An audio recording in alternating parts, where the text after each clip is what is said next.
Namaskar. Hello and welcome to P Guru's channel. I'm your host Sri Iyer. This is episode number 401 of Daily Global Insights. We apologize for the delay. Almost all of January vanished while we were trying to set our schedules right. I would like to invite my co-host Sridhar Chityalaji now. Sridharji, namaskar and happy new year to you, sir. It's a little late. Namaskar and Happy New Year to everybody. I think we were there January 3rd, I think, the last session. Oh, January 3rd. Okay. I see, I've lost even concept of we did the last one. But anyway, the important thing here is we are back and we really, really need your support. Please like this video as soon as you start watching it because we would like to reach as many people as possible. Now, let's first start with the United States market because the markets are always telling you what is coming down the pipeline. Sridharji, take it away. Well, thank you so much, and nice to be back. And I think we'll have some great sessions going forward. Markets are again, gyrating, continuing the trend which we saw in 2022. There was a pause and a brief uptick in the markets around the world, with the hope that the Fed would temper down on the rates, but Fed came back and said they're going to be maniacal in terms of their focus until the rates come down. So there is now very clear sentiments in the United States that's reflected in the markets that there is a mild recession driven by three factors: inflation, high interest rates, as well as they're withdrawing their quantitative easings and pulling back money from the market. So these three factors, in conjunction with, now for the first time, we are beginning to see shrinking balance sheets of the customer, could potentially put United States and the world into a mild recession.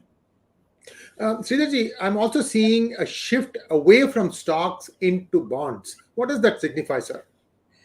Well, I think it's basically when you look at today's, for example, 10-year yield is about 3.5%. It oscillates between 3.4 to 3.5. If you still look at 2-year rates, between 6 months to 2-year rates, they are in the 4% handle. So why would you want to take a punt and you put the money and you're getting your 4% yield? So short-term people are moving to bonds and any type of cash type instruments, including to treasuries. So there is a clear shift away from it's what you call as the risk off. There's risk-off trades that is at play. The big tech companies, which used to drive the appreciation, they are showing the forecasting earnings. Doesn't matter whether it's Microsoft forecasting very soft earnings as you look at 2023 and beyond. So therefore, the markets are now gearing themselves for more shift towards risk-free bonds, which are generating very good returns, Sriji. Sridharji, I can tell you just by looking at how we have been doing that the recession started sometime in September of 2022. And our viewers, the viewing time is up, the number of views are up, and our revenues are down. So that tells you a story. It's always the small, they say that, earthquake can be felt by the animals first. The human beings are the last to realize an impending earthquake. It's very true. Small companies feel it first. And then, of course, they also come out last, double whammy. But I would be remiss if I don't ask you about how cryptocurrencies are doing in the year 2023, sir. Your thoughts? Well, I think that the what you call as the doomsdayers expected the cryptocurrencies to kind of collapse. If you recall the last time, around the last quarter, we were hovering around the $16,000, $17,000 mark, and people said, it could go further down. Now, the fact is, it's now around $21,000, which has probably gone up by 20%, is a reflection that the cryptocurrencies are here to stay. My own prediction, and I know everybody will say, you're wrong.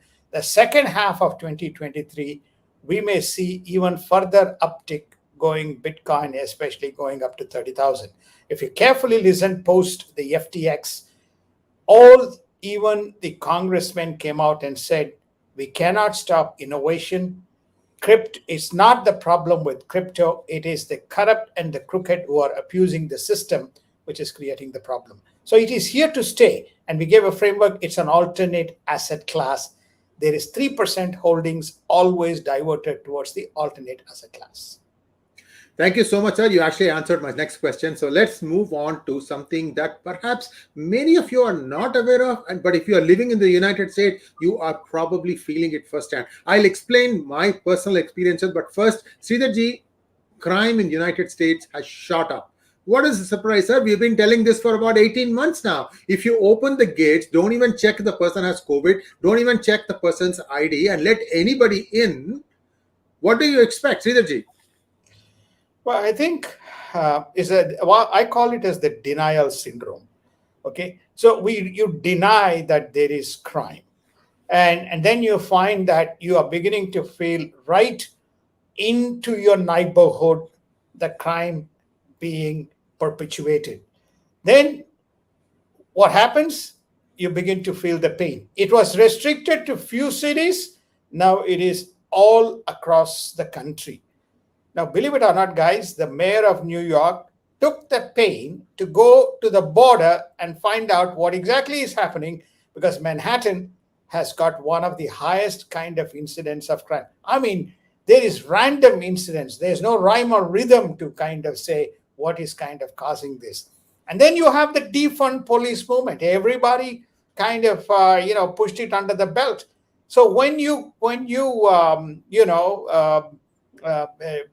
withdraw the law enforcement from the streets, it gives courage. As well as when you actually antagonize and put things that, the problem is with the police, then it gives free license to people to do anything and even act and do arson against the cops, as it happened 2 days ago right in Times Square, Manhattan. They actually tried to burn a police car right in the middle. Sridharji, I have a personal experience that I want to relate to our viewers.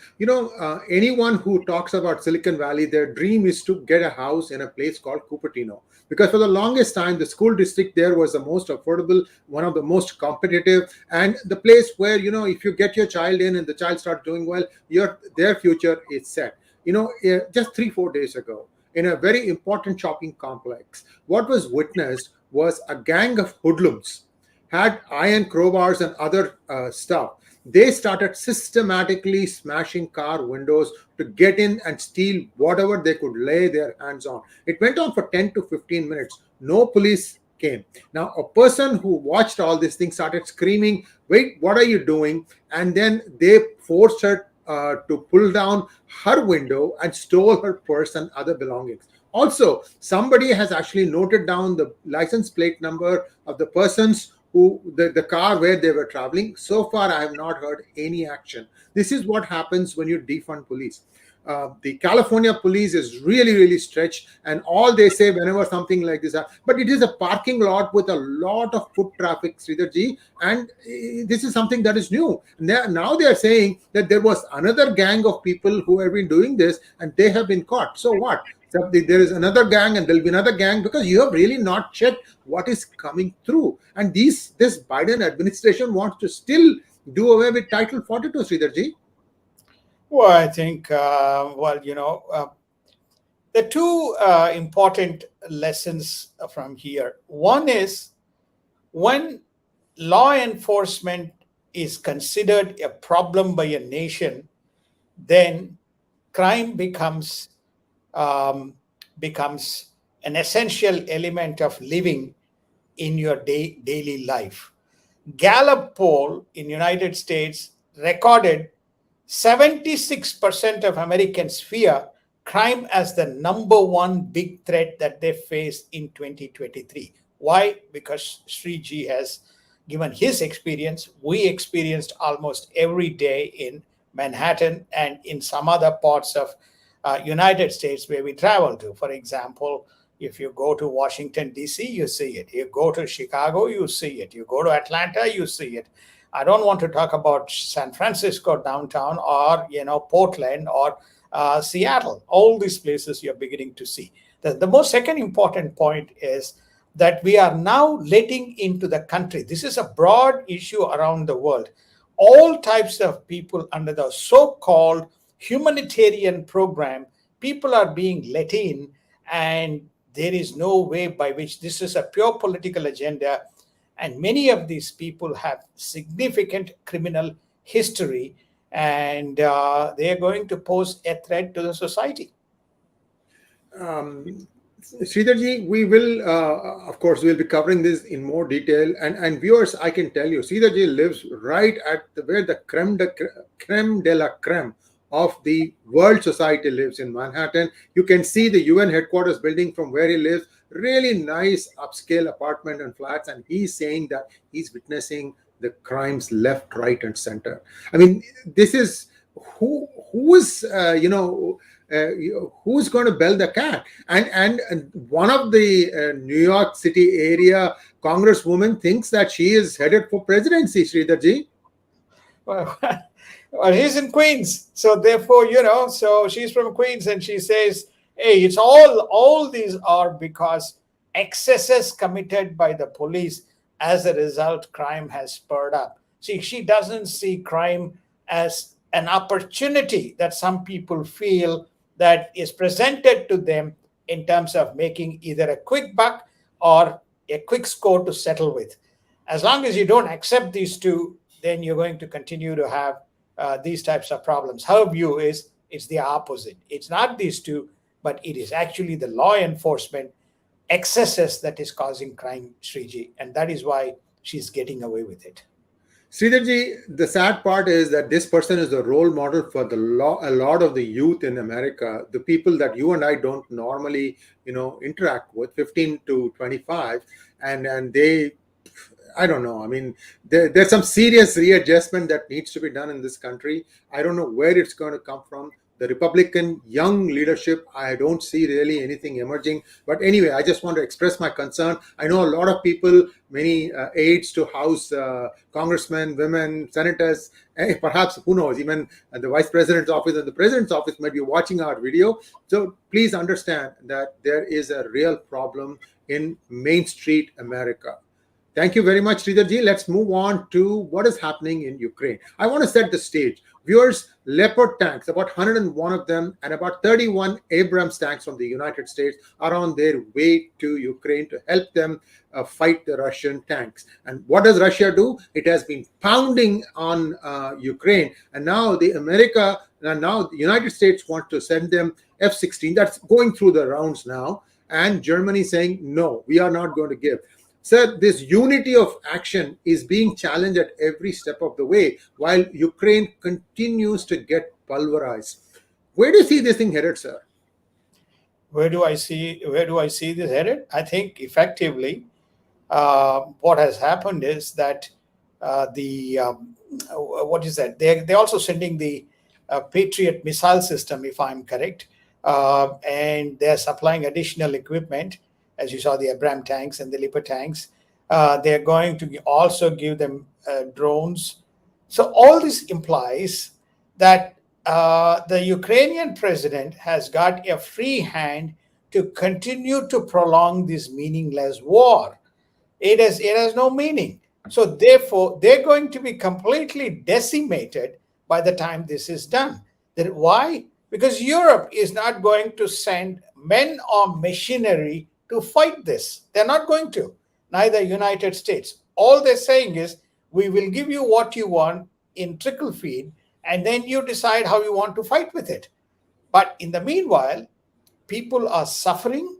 Many hospitals to civilian areas, neighborhoods have been, pulverized with consistent attacks.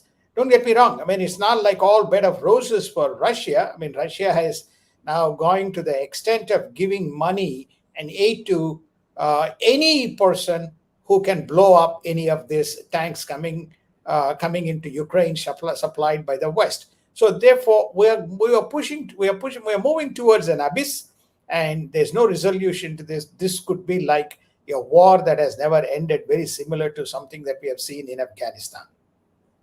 And viewers, I might also tell you that the T-90 tanks that are the mainstay of the Russian army have been, have been destroyed using Javelin missiles that the United States supplied. These are shoulder fired missiles.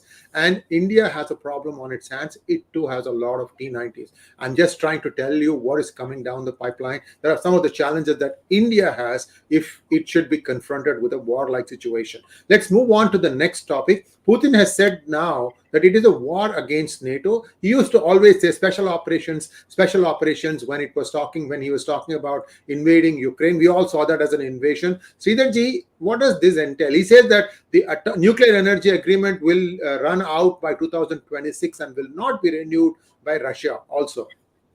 Well, there are three things. One is that he's put the nuclear stuff on the table, which is effectively to say, I may now have more weapons which I'll come mainstream, which I may have the right to use it. That's number one. Number two is that he is basically saying now all targets are in my radar. Remember the hypersonic missiles that he is now bringing into Atlantic. So he says all of you are on target because my country is under threat.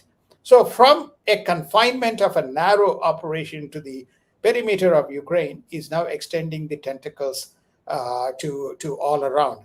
By the way, he has also told Japan that the Diaoyu Islands is not for negotiation. There's no further discussion. Remember, we predicted that the first two pieces of action will be Senkaku and Diaoyu, and I think that's still our position, and they will be taken out first by the Chinese and the Japanese before they go anywhere. And Chinese and Russian before they go anywhere. Oh, sorry, Chinese and Russian. Sorry, yeah. Thank you, sir. Thank you. And now let's take a look at what is happening. Is the NATO sitting quiet? No. Stoltenberg is just on his way to South Korea, and the United States also is looking at Taiwan much more seriously. Sridharji, can you please capture us what is happening in that part of the world? Well, I think the very confusing picture in terms of what's happening in South China Sea as well as in East Asia. First and foremost, you guys remember Quad? There's no Quad. Do you remember, the major ships making navigation around the Taiwan Strait? Almost they have stopped. Number two. Number three, Philippines, which is one of the contentious areas. Marcos visited China, and he is trying to bring the Chinese investment into mainland Philippines. What does that mean? Does it mean it gives unilateral kind of access to Chinese in the South China Sea while there is still a dispute? But there seems to be some confusing picture in terms of the rapprochement that is taking place between Philippines and China. Why Korea and why Japan? Because Korea is still fighting with the North Koreans.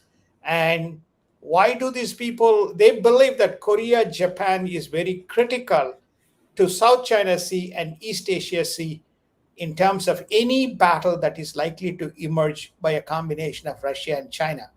Just by sending Jason Stoltenberg, I don't believe they're going to be able to solve. There's no resources.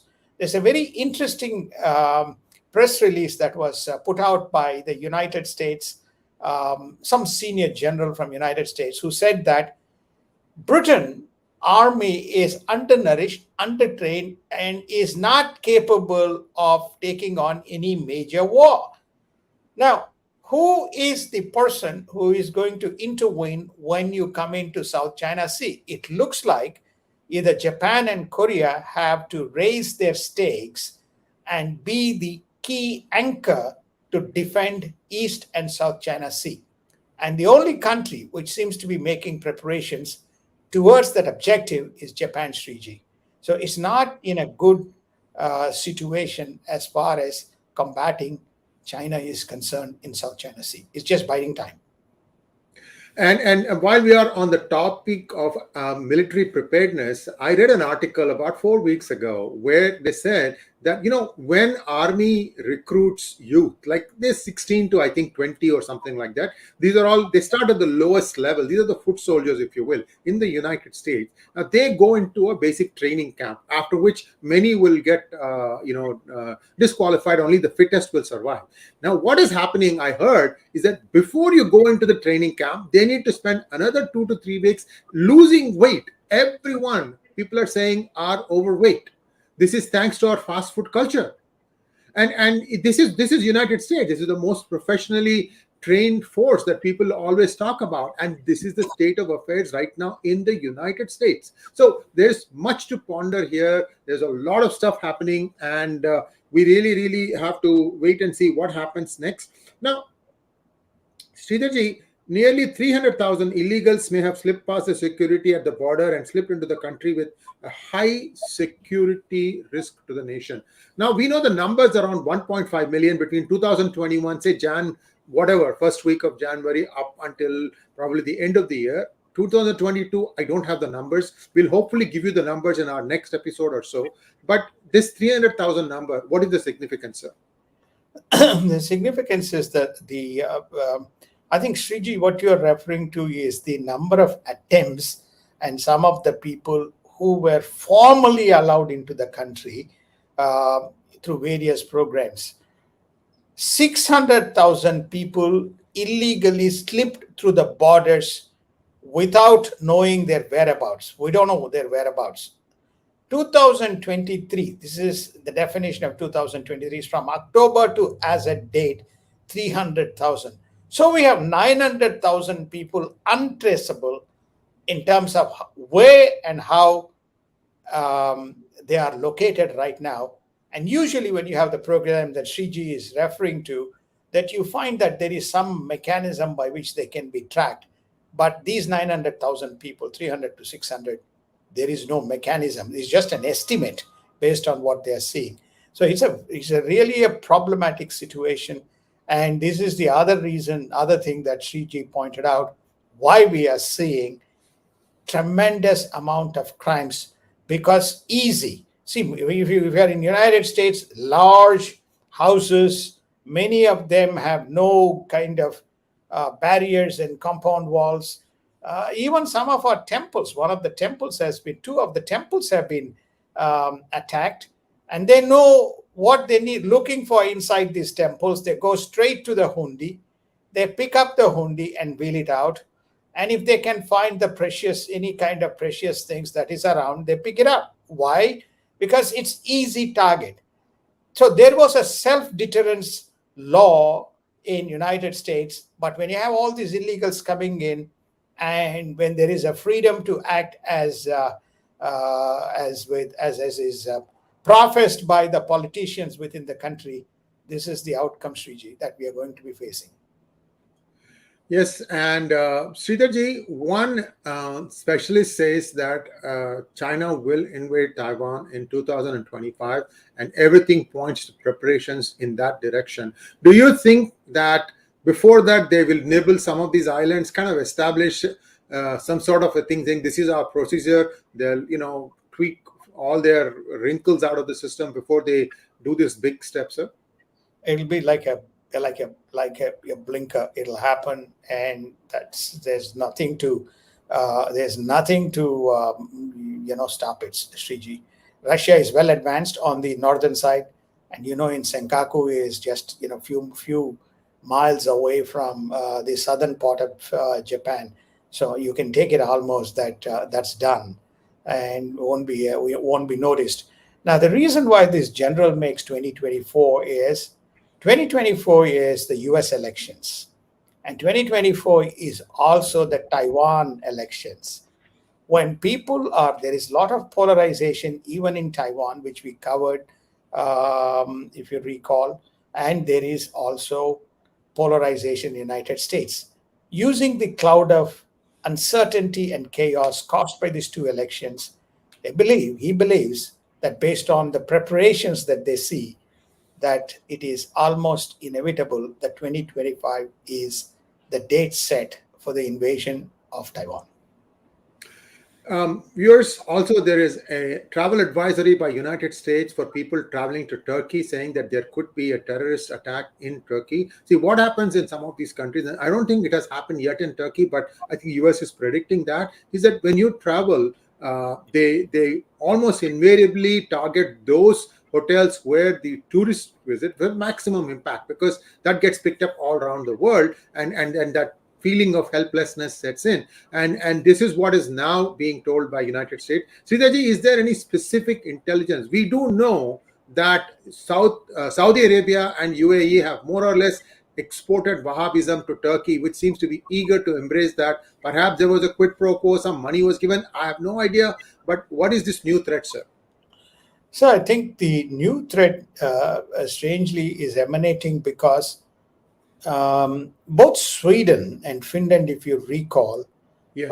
are under NATO membership cloud because Turkey has objected to the membership of these two nations, saying that they are providing shelter to the terrorists, which is effectively the Peshmergas. And what has happened in Sweden is the right-wing party, and you are beginning to see the burning of Quran and those types of incidents happening in those parts in the Scandinavian area of Europe.